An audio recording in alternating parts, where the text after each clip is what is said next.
चलिए आज बात करते हैं कानून से थोड़ा हटकर। मैंने अपने कमेंट बॉक्स में बहुत सारे ऐसे प्रश्न देखे जिसमें लोगों ने मुझसे पूछा है कि आप हमारे विवाह को बचाने के लिए कुछ जानकारी दीजिए जिससे हो सकता है कि हमें तलाक जैसी स्थिति से ना गुजरना पड़े।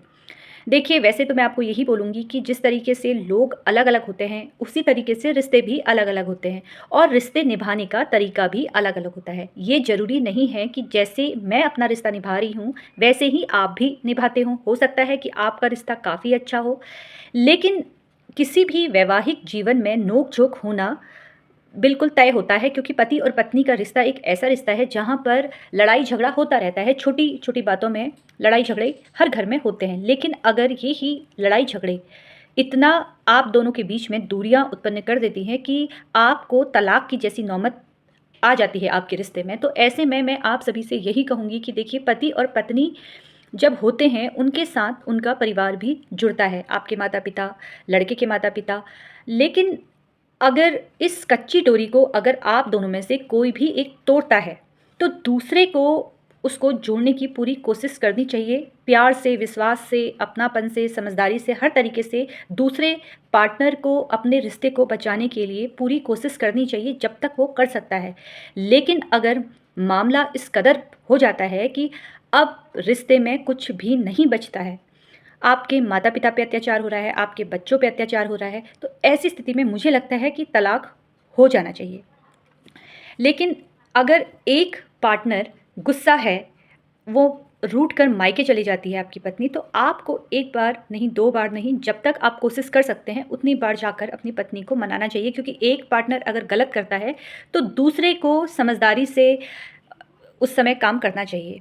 किसी काउंसलर के पास जाना चाहिए और तलाक जैसी प्रक्रिया से नहीं गुज़रना चाहिए, क्योंकि सबसे ज़्यादा जो नुकसान होता है, इसमें आपका तो होता ही है, साथ में अगर आपके छोटे बच्चे हैं, तो उनका काफ़ी नुकसान होता है।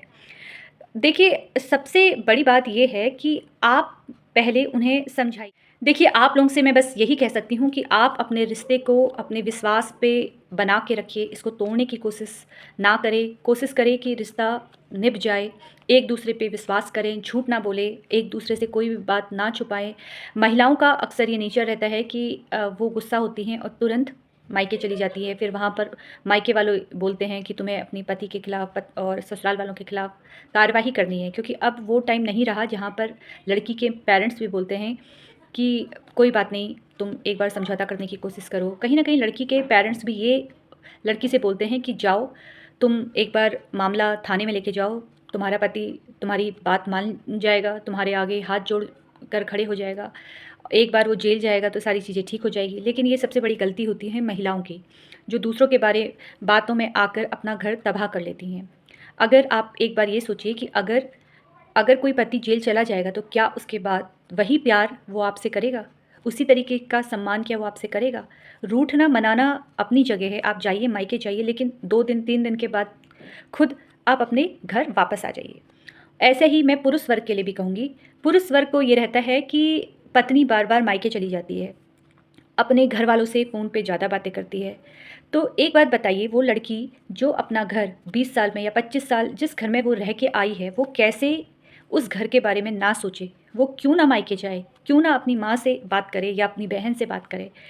तो ये कहना कि लड़की के घरवाले ससुराल में ज़्यादा इंटरफेयर करते हैं, ये मैं नहीं मानती। हो सकता है कि कुछ माएँ बोलती हैं कि भई तुम्हारी सास ऐसी है या तुम्हारा पति ऐसा है, तो उस समय ये समझदारी लड़की की होनी चाहिए। जिस तरीके से लड़की अपने माता-पिता की बुराई, अपने भाई-बहनों की बुराई नहीं सुन सकती है, ठीक उसी प्रकार महिला को भी अपने सास-ससुर और पति की बुराई नहीं करनी चाहिए। आपका इसमें क्या विचार है? आप मुझे कमेंट करके बताइएगा। ऐसी छोटी-छोटी जानकारियों के लिए आप लोग मुझसे जुड़ते रहिए। धन्यवाद।